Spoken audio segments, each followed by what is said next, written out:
வணக்கங்க. இது கனகாம்பர செடியோட வீடியோ தான். எப்படி பதியம் போடுறதுன்னு நான் அந்த வீடியோவில் சொல்லி காட்டுறேன்.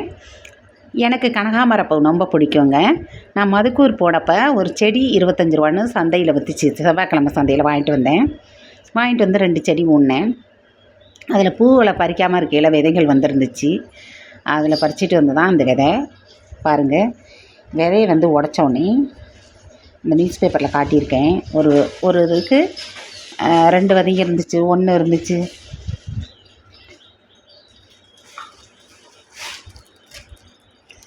எல்லாம் இருந்துச்சு. எல்லாத்தையும் உடச்சி நான் பரப்பிட்டு கொஞ்சம் நல்லா காஞ்ச விதைகளாக இருந்ததுனால அதை எடுத்து பதியம் போடலாம்னு சொல்லிட்டு இது பண்ணேன். பாருங்கள், 1 வந்து 2 இருந்துச்சு, 1 4 இருந்துச்சு, 1 பூமியாகவே ஒன்றுமே இல்லாமல் இருந்தது. அந்த மாதிரியும் இருந்துச்சு. இருந்தாலும் எல்லாத்தையும் எடுத்து நான் அப்படியே பேப்பரில் போட்டோன்னே தான் தெரிஞ்சிச்சு. இல்லைன்னா பறந்துடும். அப்படியே ரொம்ப நைஸாக இருக்கும் அது. அதனால் இங்கே பாருங்கள் எப்படி உடச்சி காமிக்கிறேன்னு. இந்த மாதிரி தான் விதைகள் எடுக்கணும். எடுத்து நம்ம அழகாக பதியம் போடலாங்க. நான் 2 கன்று வாங்கியிருந்தேன். ஆனால் பாருங்கள், உங்கள்கிட்டே வீடியோவில் பார்ப்பீங்க நீங்கள். கொஞ்சம் கவனக்குறைவுனால நான் எல்லா கன்றுமே முளைக்காமல் போயிடுச்சு. தண்ணி தெளிக்காத மறந்ததுனால பார்த்திங்கன்னா நல்லா அழகாக கன்று முளைச்சதை பார்த்தா உங்களுக்கே ஆசையாக இருக்கும். பின்னாடி பாருங்கள். அதான் நான் அந்த பதியம் போடும் முறையை சரி நம்ம செஞ்சதை அடுத்தவங்களும் பயனடையட்டும் அப்படின்ட்டு நான் அந்த வீடியோ போடுறேங்க.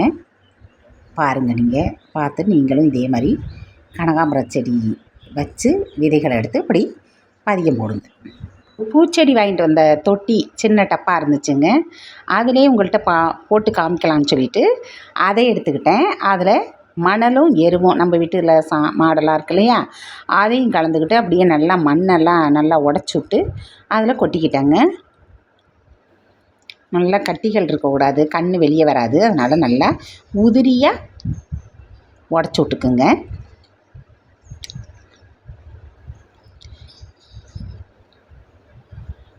உடச்சி விட்டு அதில் நம்ம விதைகளை போட்டுக்கலாம் அப்படின்ட்டு நான் பரப்பிக்கிட்டேங்க. உங்களுக்கு நல்ல விதை கண் வரையில் நான் காமிக்கிறேன்னு சொல்லியிருக்கேன். பின்னாடி வரும் பாருங்கள் வேணா அழகாக.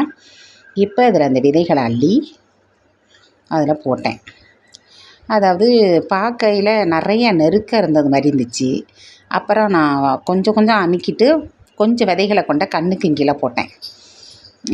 என்ன தப்பு பண்ணோம்னா அது தொடர்ந்து நம்ம தண்ணி தெளிச்சிருக்கணும். நான் 2 நாள் தெளித்ததோட ஹாஸ்பிட்டலுக்கு போயிட்டேங்க. அது தண்ணி தெளிக்க ஆள் இல்லாமல் அப்படியே இருந்திருக்கு. மழை பெஞ்சத்தில் அது முளைச்சிருந்தது. மழை 2 நாள் பெஞ்சிருக்கு. அந்த ஈரம் தான் ரொம்ப நாள் தாங்கும் இல்லையா.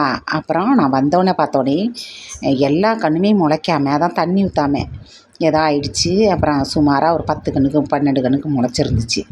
கொஞ்சம் நான் இதை அமுக்கி விட்டு பாதியை கொண்டு அந்த கன்றுக்கு அந்த செடிக்கு கீழே போட்டேன் பார்த்தீங்களா, அதுவும் நல்லா முளைச்சிருந்துச்சு.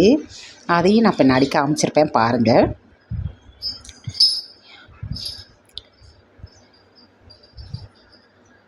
இப்படி தாங்க அழகாக பதியம் போட்டு கொஞ்சம் தண்ணியை லேசாக அப்படியே தெளித்து விட்டு நம்ம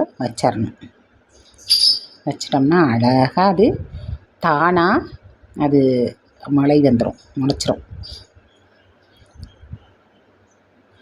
நீங்களும் அதை பார்த்தோன்னே நீங்களும் ட்ரை பண்ணி பாருங்கள். தண்ணியை நம்ம ஊற்றி விட்றக்கூடாதுங்க. கையில் அள்ளி தான் நம்ம தெளிக்கணும். இந்த மாதிரி கொஞ்சம் கொஞ்சமாக தண்ணியை நல்லா தளர்ற மாதிரி நல்லா தெளிச்சிங்கன்னா சரியாக முளைக்கும். ஒரு முறையாவது டெய்லி தெளிச்சிடணுங்க. நல்லா பாருங்கள், நம்ம போட்ட விதைகளெல்லாம் எவ்வளோ அழகாக முளைச்சிருக்கு பாருங்கள். தொடர்ந்து நம்ம முளைச்சிருந்தா சட்டி நிறையவே முளைச்சிருக்கும். நான் தான் உங்கள்கிட்ட ஏற்கனவே சொல்லியிருந்தேன், ஹாஸ்பிட்டல் போனதுனால போட முடியலைன்னு. இது பாக்கி தான். இங்கே பாருங்கள் நான் செடிக்கும் கீழே போட்ட கன்றும் நல்லா அழகாக முளைச்சிருக்கு பாருங்கள். மண் தரையிலையும் இப்படி கிளறிட்டு போட்டாலும் முளைக்கும். இப்படி தாங்க கனகாம்பர செடி பதியம் போடுறது. நம்ம வாங்கி இந்த மாதிரி பயனடைஞ்சிக்கலாம். உங்களுக்கு இந்த வீடியோ பிடிச்சி லைக் பண்ணி ஷேர் பண்ணி கமெண்ட் பண்ணுங்கள். நன்றிங்க.